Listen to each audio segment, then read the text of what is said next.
Hello, in this lesson, we're going to go through more great detail about the actual measurement system that you can use to get a good 3/4 view. It'll also train your brain, the neural network, to develop a feel for the 3/4 face. So you don't want to draw this all the time, but it's always good if you're just having a hard day and you're just like, man, I just can't seem to get the 3/4 view to look right.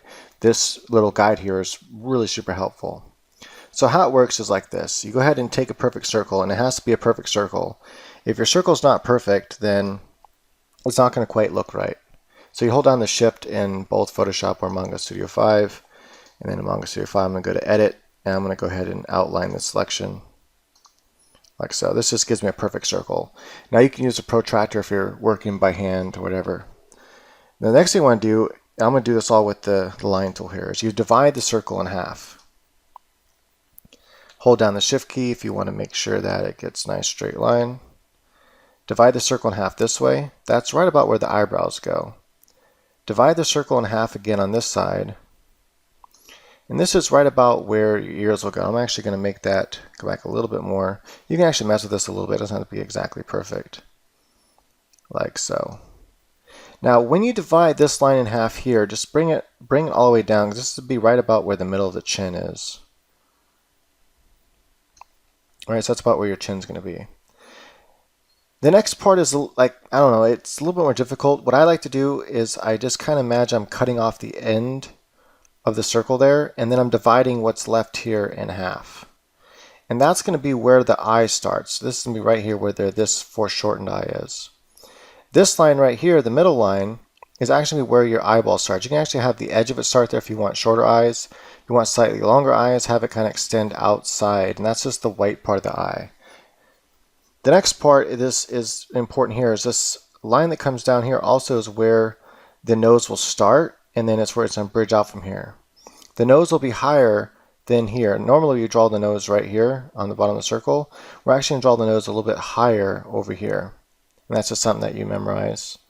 The bottom of this line will be kind of like where the beginning of the lips start. Now what's really important here when you draw this line out is take the eyebrow line and then take where your eye line is going to be. Now where the eye line goes is the same place it went in the front view. It's not quite in half. Again, imagine the same thing. Imagine you're kind of cutting off the bottom of the circle. One thing you could do is, if you want to make it exact, is you can take the point that this line reaches and this line reaches at when we cut the circle in half and half over here. Take that and divide it in half, and that right there is pretty much where the bottom of your eyes are going to be. The eyebrows are going to be up here, and this will be where the bottom of your eyes are going to be. The next is that you want to try to figure out, well, where are my lips and all that kind of stuff going to go, and the jawline and everything. Well, this line right here is going to be right about where the jawline starts, and so you can just go, okay, I know the jawline's going to kind of come to about here. This is about where the middle of the lips are going to be, and that's where the bend is going to start to happen, where you start to go down to the chin. But before we can do that, we have to know how far down does the chin go.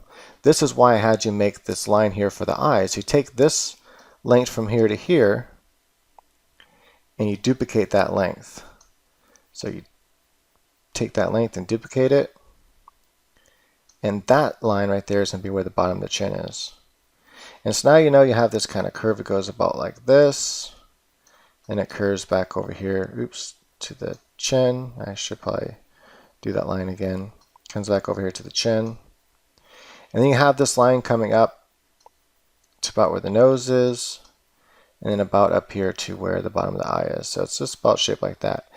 That shape right there is the perfect shape you need to start drawing your head on. So now all you do is you take a different color here so we can actually see it, and just sketch in the basic shapes of everything. So we know that the eyebrow and eyes are going to fit in this area here, so I'm just kind of draw the basic shape here. I know that that's going to come down and form my nose, and my nose is actually going to come off and have a shape about right here like this. It's going to take up this whole entire space. That's the basic shape of the nose. You can also kind of do like an oval shape here where the nose is going to be. I know my lips, I need that fill trim to be the same length and everything, so I know my lips are going to start somewhere right around here. Just kind of draw a basic shape for now where the lips are going to be. Some shape like that works. It's kind of like a diagonal oval. I know my other eyebrows are going to fit up on here like that, so it's kind of draw where they're going to be. I can now draw my eye coming out here, like so. Remember, it's being foreshortened. Talk about that more. Just the basic shape of the eye. You can keep this right here all for right now as just the basic shape of the face.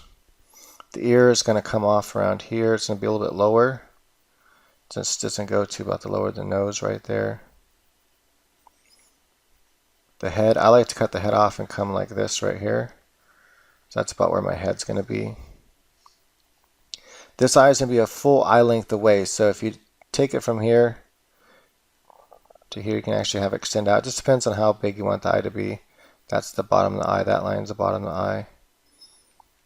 If you use the basic shape here, like that.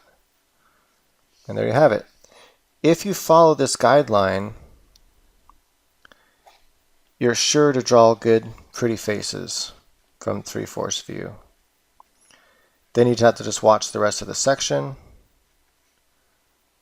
to figure out how to draw everything else, like the lips and things like that. Right, but there it is. And then you have your hair, which would fall in here. It's going to come out this side. The next will come off of here and here. Hair is going to come out like that. Depends on the hairstyle. A lot of the hair won't be seen on that side of the face. It will be seen a lot on this side of the face. Right, so there it is. So if you follow that guideline, it's really easy to memorize. So just memorize drawing that several times. Once you have that down, then you can start drawing faces, where you're just kind of like, drawing your lines, everything, kind of where you want the face to be at. And you kind of start getting a feel for how the face looks like, in that 3/4 view. And you're able to put, all those shapes in there and get different types of 3/4 views. Right, so hopefully that helps you get started. Again, meticulously measure everything. If you're working with pencil and paper, measure everything. Measure the perfect circle with a protractor, or take something round that's somewhat of a decent size. You can use like a cup or something like that, and use the pencil around the bottom of the cup to make a perfect circle, and then make sure you use a ruler to cut it in half, and so forth. Follow the exact guidelines step by step as I just did, and then draw the basic shapes inside of there, and then try drawing some faces. You're going to see like, wow. But finish watching the rest of this part of the course so you can learn how to draw eyes and nose and mouths from the 3/4 view, and hair, and then you'll put it all together, and it all works with this formula underneath it all. But it'll really train your brain. If you draw this formula over and over again, I know it's meticulous, having to measure it and draw it over and over again, but if you do that, it'll train your brain to know where everything's supposed to be. And you can sometimes just start with like drawing the eyes, and you can go from there, knowing how everything's going to fit. You can be like, okay, so once you have this kind of feel for everything, they're going to be an eyeball apart. They're going to have the eyebrows up here, the nose, you have a feeling for about where the nose is going to be. And you can kind of you can start to work from that, because you kind of know, where everything is going to fit at. Kind of give her kind of open mouth here, and then you have the shape of the head, of the face coming down.